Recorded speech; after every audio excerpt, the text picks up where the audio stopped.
为了让中低位直肠癌患者增加保留肛门的几率，吉米医学中心在2016年引进上新的真肛门全直肠细膜切除手术，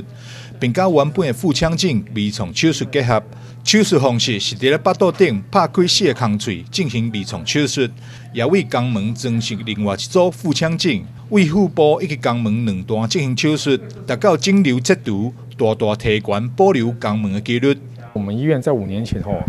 学习引进了最新的手术方式，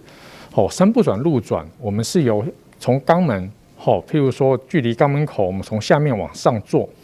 我们在肛门口的地方可以很清楚看出肿瘤的位置。然后因此界定出我要距离肛门口有1公分或者有2公分的安全距离。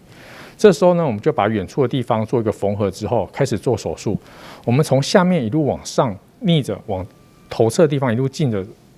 手术过去我们都知道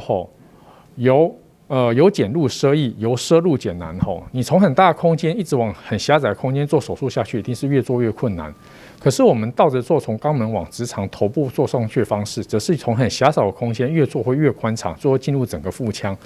这种方式第一个你可以更明确的保留肛门，第二个可以很清楚的知道说你对肿瘤的安全距离把握的情况是如何，一样的可以达成一个完整的手术切除的治疗方式。周医师表示，不管手术技术安怎进步，为过去传统手术到现在微创手术，或者是达文西的手术，是机械进步，但是以往的手术方式，拢是由腹腔往骨盆腔进行。而目前吉米所引进的上新的手术方式，是为肛门往腹腔的方向进行。安尼的方式，更会当提升保留肛门的机会。但是新闻张秀维采访报道。